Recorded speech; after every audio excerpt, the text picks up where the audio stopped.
Alright, game of the day 16. We're on GS Mesmer again. This is a fun game because I'm against a renegade who's spamming a lot of stuff.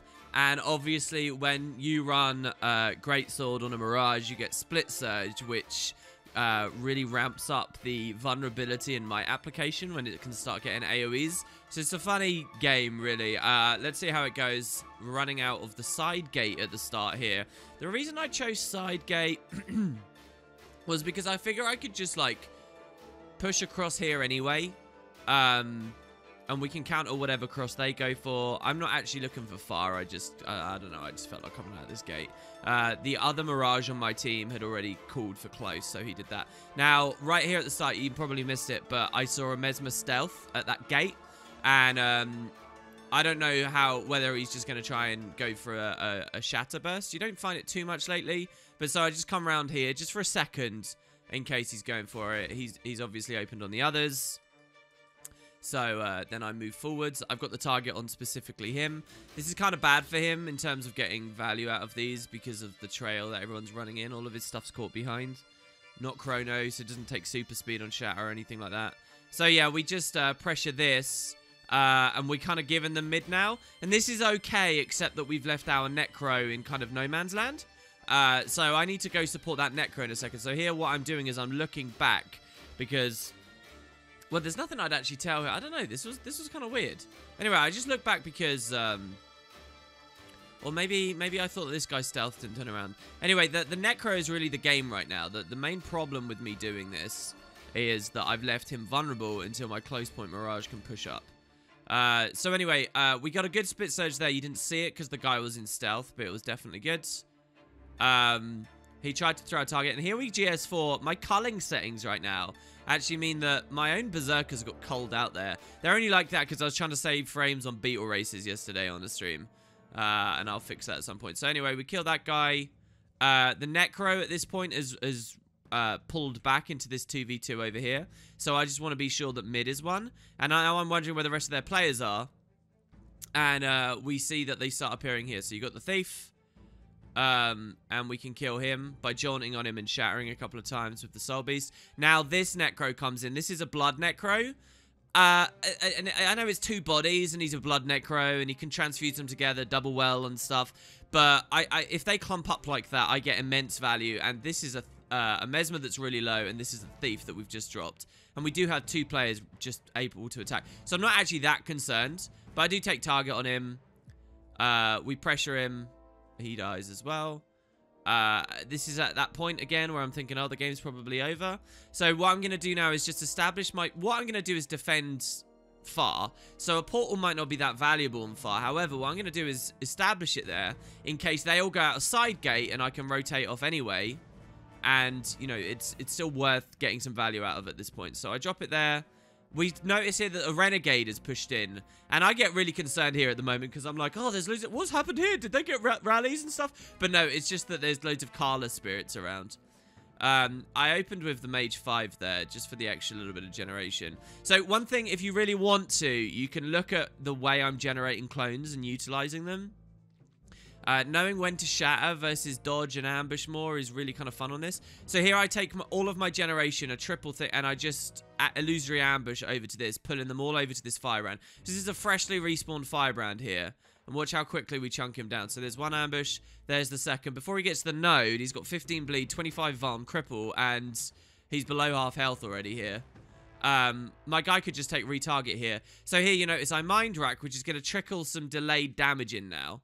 And we're going to regenerate with GS2, some dodges, and the Greatsword. And we're already back up, right? Now, I've moved on the node and got myself stunned. So here I distort. But this is quite nice as well, because what I've done is I've dropped a ton of mirrors around. So what I can do is just generate and just walk into these mirrors. And I'm just ambush, ambush, ambush, ambush, ambush, ambush here, yeah? So you could, we take an illusory ambush there as well. And it's just, look at this. I mean, there's a lot of yellow numbers there, which you guys might not be reading as... You might not realize that there's a lot of, like, haze going down. I could have got this mirror here as well, to be honest. But there really is. I mean, a lot of it's kind of a waste anyway, because they're just going on spirits. Here, though, just so that you know, I think we're outnumbered here. And it's kind of hard to tell, honestly. But I know that we're losing this fight because we've got the downed warrior. They do just get the res, but I want to get up onto this. I'm getting pushed by my Scourge a lot. So my warrior disengages, so we're definitely outnumbered now. Alright, and this guy's down. But the Scourge is low. So I do go for it, and it's going to get really interesting here. I take as much pressure as possible while in evade chains. And then, okay, we got to really go slow here. What I've done is I've realized I've been attacked. So I've blinked up here. But thinking being I'll be safe now and I can finish this off. And this would be a great play. But the moment I port, but it's pure coincidence. In the same like frame or two that I do this, the Rev has just Shiro ported to me. We can tell because of this green here. So we've both shifted over here. And the Rev's going to kill me, you see? Or maybe he was in Sword 3, actually, and the green was his channeled Impossible Odds, which was actually what got the packet damage. So, I'm now up here. The Rev's like, okay, I've scored that kill and walks off, right? My guy's down set. And watch how I don't use the 2 here. That actually ends up being a massive benefit to me. Because this guy's stomping a clone. And what's going on in my mind is either this guy's bad or I'm desynced, right? So, he stomps the clone out and walks away, cleaving my ally. And the Firebrand here is running a bit weird. I use my Rogue, and I notice now I'm definitely desynced because he's stomping thin air here. So, if I use the 2, it will resync me. So, and I just chunked him really hard with a Rogue. So, this is some very cheesy stuff you're about to watch here. But you can't blame me for doing what I can to win. We go for another Rogue. He uses his Scepter 3, which is like one of it, and his Focus 4 if he's running it. He has very few abilities that will 100% track to me and interrupt bandages. This is one of them. He uses it. I wait for it to expire. Then I bandage just for a moment because my warrior's just free capped mid. So if we watch closely. Oh, wait. What? Oh, no, it's the Ranger. Holy crap. In the moment, I thought, I don't know why, actually. I remember now it was a Ranger. I thought I got reinforcements very elsewhere. So the Firebrand just lets this guy... I didn't even know this was what happened. I thought it was just an ally rotated in after mid was clear. Because I thought that this Necro would push up and they would 1v1 and he came down or something. No. This guy, because the Firebrand is trying to res me, this guy's pet resing. So here I could rogue again, but what I need to do is get the bandage health high enough that when I rogue, the ICD on it will... And also, you know, we've got the risk of the next... focus ability coming in. This guy went into Tome F1 and plastered the entire area, which is a good play for him. He's doing everything he can, really. He should do that. And now he's autoing with the cones in various directions because he just needs to figure out... And all he has to do is figure out which one clips me. And then he knows he can just keep autoing in that space. But it's not what... Look. This is perfect, really. He's just still out of range. So I go for another rogue right as my guy comes in. We get good damage. He takes the axe pressure. I just sustain myself with the bandage, and we managed to cheesily stay alive here. After 2 of the enemy team left their support alone to cleave 2 bodies, one that was desynced. Oh, the shame. So yeah, I establish a portal there and leave. It's a bit clunky because my Soul Beast clearly wants to far point there. The thing is, I come through beach, right? Because, number 1, that gets us to mid. But also, if you're that Firebrand, you're not going to respawn and walk into a Soul Beast, are you? You might not even go out that gate at all because you don't want to get spawn camped. So if you're a Firebrand, you might come out of this gate. So I'm watching here to see. I'm probably doing that a bit early, to be honest. The Firebrand was insta-stomped. But so, yeah, we go for the Mirage. Here, I actually don't like this play I make, and I realized it in the moment. I stealthed first.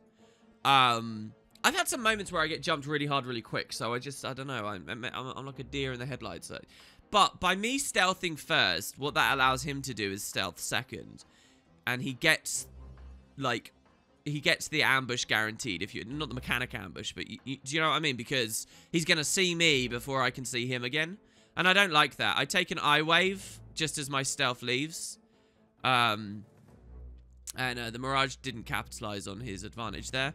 He stealths again here. So what I do, and I use the Greatsword 3, which puts me in combat. And I come to this no port.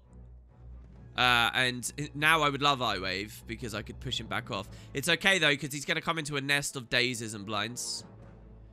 And we evade. And we can Blurred Frenzy as well for another one. We cleave most of his stuff out. And look at this. We couldn't even see him here. But just me split surging with one clone, we're at this. I mean, we do have probably the Staff 3 from my allied Mirage was pretty good here as well. So now I can go for this kill. What's annoying is that I've established a portal on far and then come to mid. Come to close. Going to mid wasn't really valuable because I'm not going to 2v1 down that thief, right? Like, the warrior's got that. So this is kind of frustrating. If I killed this a bit quicker, I could have burst mobility back to beach and then ported to far where they might need me right now. We're playing across 3 nodes right now with a portal established, which in theory is a big advantage. But this guy's surviving a little bit longer than I would have liked. Notice he's the Condi variant. And I'm managing to shake aggro enough that he's not really managing to Condi me. Also, there's a lot going on with the Signet heal here in terms of not using it to sustain. There's just so much clone generation here. You can proc that passive a lot. So here I've wasted too much time. Portal's gone. They're dead. And the warrior has been decapped. So we come to finish this guy off. This was really nice. I stealthed and precasted the mage with the ambush. And the ambush put me right next to him as I get both ticks of the mage, which was beautiful. He has withdraw and he's traded to for tricks, which means that that's going to cleanse for him, which gets rid of that little burn. Obviously heals him. He's now Dagger Storm. No. That's not Dagger Storm. That's the axe, so we still hurt him. So now there's 2 kills here, potentially. The warrior sees that I've, engaged, but the warrior's really low as well, so it's pretty volatile. My Mirage comes in with the Mirage. So here, I don't want to get stolen to, so this is a no-port spot. And it's not to save my life, necessarily. It's Mug would resustain him, and also it's I don't want to give him Plasma. And chancing the dodge is annoying. Then I guess he's on Condi, because I see that he starts doing this. And he does manage to kill the warrior the second he comes in. Gets the sustain. We do have good pressure here, though. My I-Wave didn't really do anything there. It was pretty bad, to be honest. More pressure through. So we're competing with Blood Res right now. And we're doing okay. He's forced to port out of the well. Problem is our downstate warrior is still down, and we don't quite have the impact we need. Another GS4 is going to go over the thief body there. Look at how low this Scourge is here. But they do get the stomp. And the thief's going to be able to evade chain. So now the Rev, after securing that, is instantly on me. He just Shiro ulted me. So I have to distort. We do distort the Shackling Wave. So what I want to do now is portal mids and drag the Rev across the whole map, and then I'll come back in. So this is the start of, like, a majorly losing play for me. So I go forward, and I know he's kind of greeding for me. I don't know. I just feel like he is. I mean, to be fair, he can, because my Mesmer ported back out to home. I could have walked with my Mesmer through home, maybe. They have a 2v2 there. I could have turned that into a 2v3. Maybe even dipped out, cast some skills, came back. You never know. So anyway, I come to no port. He uses the jump. It's not going to take him to me. I use my mage, and it obstructs. He's going to try and come up. I can push him off if he does. And then the counter, the Renegade stuff. Look at this. So I don't know how to play against Renegade. I got no experience with it, right? I'm not going to pretend to. He's going to be, like, pressuring me. So I try and backpedal here. And I'm like, is there a space on the rock that's safe? There's not.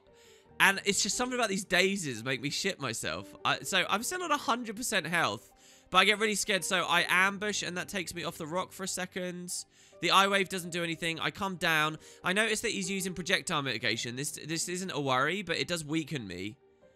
And I port, and I decide, oh, I should portal. I don't think I should leave. I think I can kill this. He seems just tanky. He's not really done anything. All I have to do is walk back onto that rock, in theory. And no valid path stops you being able to play spirits as well. I mean, he can still get me in full range. There is a nice little thing to the bad decision. I've ported, and I notice he's in an unrelenting assault. So if I use that now, he'll go with me. So I wait for it to end. Then I press F to absolutely get rid of him. What I could have done also, I'm now realizing on post-commentary, is deliberately send him through. And then what I could do is come back through again. And that's also an elimination. That dumps him back in mid. So I don't know. Then there's a whole new world of things that I had no understanding was going on when I was in the moment. I've ported back through to the other side, and I see I've got an ally here who's getting hit outnumbered. Now, this ally is actually in the process of dying and could just have left here. but they choose to stay. And look at what I get dumped into. This isn't the Rev. This is just the worst. He's dragged the entire team over my exit portal. Maybe they were all waiting there to camp it or something. I don't know. Anyway, then I'm noticing here as well. I think I've just ported out, jaunted out of a well of power. My allies' well of power, which could have cleansed this stuff. But, you know, I'm going to get eaten alive by those condis. I try and take the jaunt up, but he applies some kind of cover condi. And here's my big mistake. I go for the ambush, which is an evade, but it's not going to help me. What I really need... Well, the ambush was generation for a distort in a second later. But then the Rev's back as well. So the Rev, instead of doing anything useful over here, which was volatile for his team, he came to hit me. So, yeah, we go down. And I think really I can trace all of that back to... Maybe even when I initially chose to leave mid, you know. So, not too good. The enemy team gets back in there. They get maximum rot value out of me as well, which is nice for them. I try and use the 2 to get closer to the edge, so that then I could use the 3, force this guy to use his heal skill, soften him up, essentially, for the next engagement he's in if somebody pushes in quick enough. My Mirage is opting to stay around close for the respawns coming in instead of walking into 2v1. But yeah, the RNG on the 2 doesn't put me in position for the rogue, so it's kind of whatever. Far has been fighting for a long time. They're against the Firebrand over there, right? So we got a choice. We could go for mid. I don't actually know what this drawing is that they just did on the map. What does that mean? Don't go mid? What? That's like the least clear, least transparent map that I think I can imagine you drawing. Right? What? Is he telling us to circumvent it? I don't know. Anyway, the big fight's going to be over here, so I'm coming over here. I noticed that there's an easy decap opportunity, so I take it.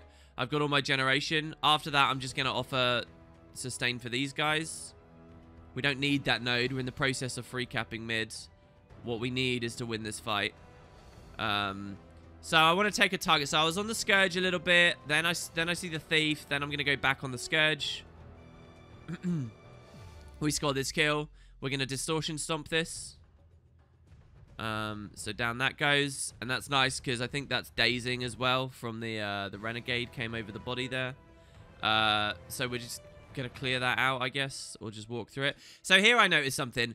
As this is saluting and disappearing, it's not using any skills anymore, but the red ring is still there. That art is not good, I don't think. Like, it should be very clear what's going on. So here I like this. Again, we're just gonna get big, like, pressure. Pressure is a great word for this as well, by the way, because it's not spiky, it's just constantly whittling them down and putting vulnerability on and stuff. So anyway, yeah, I'm just going to stand in a nice safe location. We get a kill here. We've got some people low around here as well. So here I knock them away, and I'm going to go for the stomp. Bit of a mistake from me, because this guy was already going for a stomp. Now, when I start the stomp, the guy I knocked away starts transfusing. So, but I've started my stomp. So, what I can do is dodge roll to mitigate stuff. That actually might have saved my life because that was a shackling wave I just evaded. Now, what I'm going to do is jaunt, but I have to jaunt under the bridge. So, I have to swing my camera now, jaunt under the bridge, and ideally get that quite late. So, I go for it about here. We jaunt in. But right at the last second, that's a shield 5, I think. Either that or he's running the knockback when he presses F. And they get the res through the jaunt stomp, which I was a bit upset with because, you know, it always feels good to get those. Messing up the JP, going back in. There's just so much pressure and cleave that we can do here once we get our stuff established. And we begin. It's really hard to tell what the numbers are. I think it's a 3v3.